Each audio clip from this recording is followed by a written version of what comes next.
How's everybody doing? My name is Anthony Brian Logan, and if you've come to my channel within the past couple of days, you may have seen a video about Eminem's Freestyle at the BET Hip Hop Awards, and you probably noticed that you cannot access it anymore. I'm not even really sure if it's in the list of videos that I have, but if you had a link to it and you try to go to it now, it says that it's blocked. It's been blocked by Viacom. Now, I'm going to explain what happened. I'm going to back up a little bit and tell you what I'm talking about if you don't know. The rapper known as Eminem did expletive-laden freestyle, which I was able to censor, by the way. I took out all the curse words, but I digress. An expletive-laden freestyle against Donald Trump. And I thought it was pretty interesting, and I want to give my 2 cents on it. Now, what I did was utilize a thing called fair use. Now, what fair use is supposed to mean is that you're able to take pieces of things that are produced by certain people, entities, or whatever, and change it to make it your own, to give commentary, to give education, or whatever the case may be. Now, I utilize fair use because I played like the 4-minute freestyle or whatever, but I did not play all the way through. And I did like a picture-in-picture kind of thing, which you could see before you. That's how I was able to get this glorious thumbnail, is because I was in the lower left-hand corner giving my thoughts throughout it. Like, I would let it play for a few seconds and then pause it and talk. And that's pretty much how I did it. That's supposed to be fair use, but I guess not. What happened first was they tried to block it instantly. As soon as I uploaded it, they tried to block it like on an automated system. But I was able to fight that using fair use. So then they allowed it to play. They did not monetize it, but they allowed it to play. So it got about 20, 30,000 views or whatever. And then all of a sudden, manual blocking came in, right? See, first it was automatic content ID match, and then some individual from Viacom or representing Viacom or whatever came and then blocked it manually. So the video was still there. They did not give me a copyright strike, which would have been worse. You know, the bright side is that I did not get a copyright strike. If you get 3 of those within, I think, 90 days, you can have your channel completely just deleted from the whole service and you're done. So I'm glad I didn't get a strike, but they did block it on all platforms. So nobody can watch it except for me or whoever else wants to look at it, that wants to review it for whatever the case may be. I did submit a dispute, but the way the disputes work on YouTube is that they have 30 days in order to review it. So really, they might not even respond until November 11th of this year. And then they say, you know what, we still want to block it. I've had that happen before. So it is what it is. I'm not too much worried about it, but I wanted to give you an update. And I also wanted to get my thoughts out there about Eminem and the whole situation with the video. I mean, we talked about it last night on my live show, ABL Live. And if you don't know what ABL Live is, I implore you watch that every Wednesday night at 8 p.m. Eastern Standard Time and Saturday night at 9 p.m. Eastern Standard Time. It's a great show. I do it for about 3 hours. It's live. We got call-in people. Great show. Be there or be square, but I'm going to keep moving.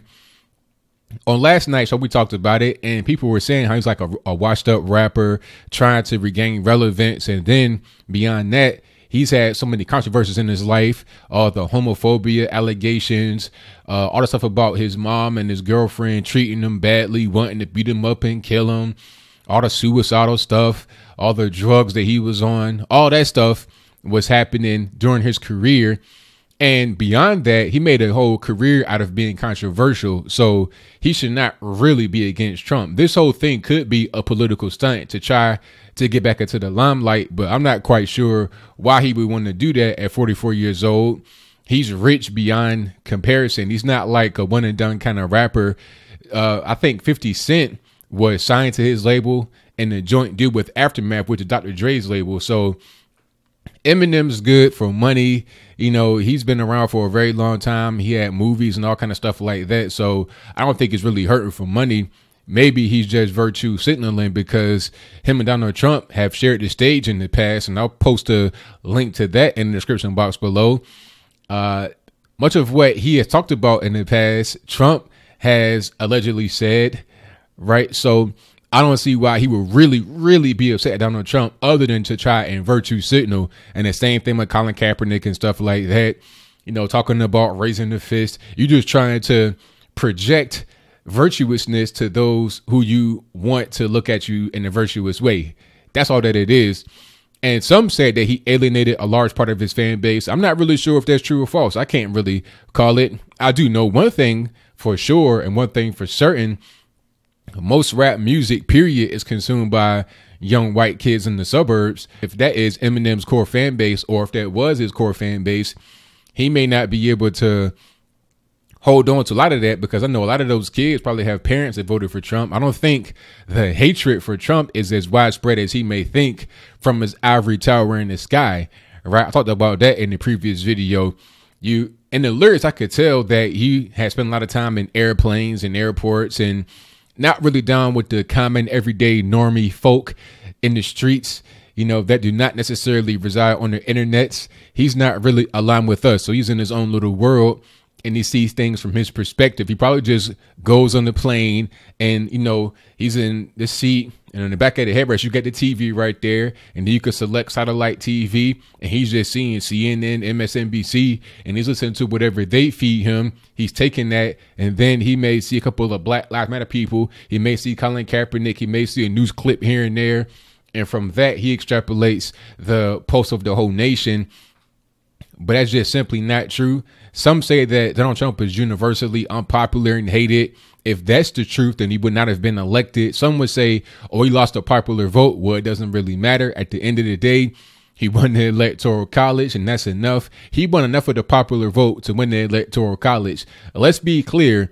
If you do not win enough of the popular vote, you would not be able to become the president, because you would not be able to defeat the other person in all the states that really matter. Hillary Clinton won a lot of votes in states that have high liberal populations, New York, California, Illinois, etc. She won those states, but she was not able to win a diverse region. That is the whole point of the Electoral College, to have diversity and region have as much pull as smaller regions with a lot of different people in it.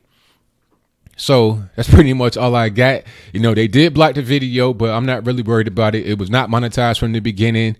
I figured they would do that. I figured they would try to do something. That's why I tried to make it as much adherent to fair use as possible. But I know how YouTube is. I know how their algorithm is. And I know how certain individuals are. Because what happened was the algorithm caught it at first. I was able to successfully at least stave it off for a moment with the appeal process. Because during the appeal process, they just let it go and they let it play.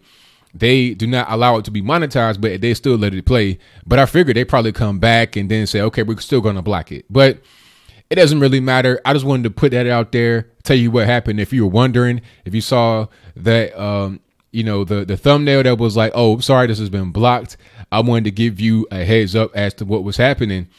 So what do you think? Do you think that YouTube is engaging in a conspiracy with Viacom to censor me? Or is it just that Viacom just is greedy? They want their money. They want this freestyle to only be on their platform, and that's it. They don't want it to be anywhere else, even if people are giving criticism in a constructive way, a positive way. Maybe they just want their own thing on their own thing without anybody doing any kind of fair use. I mean, it's an archaic thing, in my humble opinion, when you're talking about these big, large conglomerates. Why would you be fighting over a 4-minute clip from your BET cipher? You're still gonna get the most views anyway, because YouTube curated it #1 in the trending list. Okay. And they do curate. So you're still going to get the majority of the views and the money. Why would you be worried about a YouTuber who only get about 20,000 views on this video compared to your 6 million views on your video? As of yesterday, it's probably hit over 10 million by now. That's just my 2 cents. Whatever your thoughts are, let me know in the comments below. And that's all I got to say for this video. If you like what you heard, please comment, rate, share, and subscribe. Peace.